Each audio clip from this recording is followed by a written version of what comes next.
Breaking news చూస్తున్నాం. పాక్ లో తలదాచుకుంటున్న Mumbai underworld don Dawood Ibrahim ఆసుపత్రి పాలైనట్లు తెలుస్తుంది. విష ప్రయోగం కారణంగా అతని ఆరోగ్యం క్షీణించినట్లు వదంతులు బయలుదేరాయి.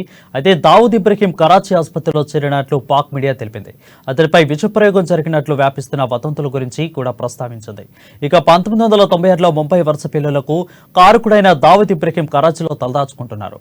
పాక్ సాయంతో దావూద్ భారత్ లో పాటు అంతర్జాతీయ దర్యాప్తు సంస్థలకు చిక్కకుండా తప్పించుకుని తిరుగుతున్నారు. 2003లో అతడిపై గ్లోబల్ టెర్రరిస్ట్ గా ముద్రపడింది. ఇక దావూద్ విగ్రహం 1955లో మహారాష్ట్రలోని రత్నగిరి జిల్లాలో జన్మించారు. ఆ తర్వాత కుటుంబం సహా ముంబైకి వలస వెళ్లారు. 1970లో ముంబై అండర్ వరల్డ్ అతడు సంచలనంగా ఎదిగాడు. అయితే క్రమంగా తను పరిమితిని పెంచుకుంటూ వెళ్లారు. కనీవిని ఎరుకండ్రి దారుణాలకు పాల్పడే అతని గ్యాంగ్ కు అప్పట్లో డి కంపెనీగా పేరు స్థిరపడింది.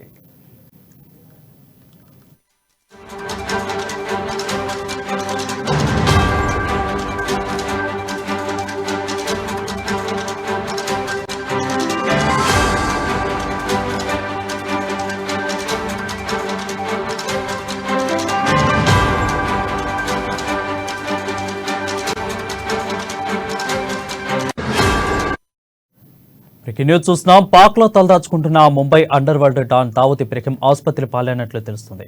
విష ప్రయోగం కారణంగా అతడి ఆరోగ్యం క్షీణించినట్లు వదంతులు బయలుదేరాయి.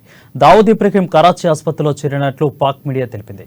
అతడిపై విష ప్రయోగం జరిపినట్లు వ్యాస్తున్న వదంతుల గురించి కూడా ప్రస్తావిస్తుంది. అయితే ఇక 1996లో ముంబై వరుస పిల్లలకు కారకుడైన దావూద్ ఇబ్రహీం కరాచీలో తలదాచుకుంటున్నాడు. పాక్ సాయంతో దావూద్ భారత్తో పాటు అంతర్జాతీయ దర్యాప్తు సంస్థలకు చిక్కకుండా తప్పించుకుని తిరుగుతున్నారు. 2003లో అతనిపై గ్లోబల్ టెర్రరిస్ట్ గా ముద్రపడింది. దావూద్ 1955లో మహారాష్ట్రలోని రత్నగిరి జిల్లాలో జన్మించారు. ఆ తర్వాత కుటుంబంతో సహా ముంబైకి వలస వెళ్లారు. 1970లో అతడు ముంబై అండర్ వరల్డ్ లో అతడు అంచెలంచెలుగా ఎదిగాడు. ఇక క్రమంగా తన పరిమితిని పెంచుకుంటూ వెళ్లాడు.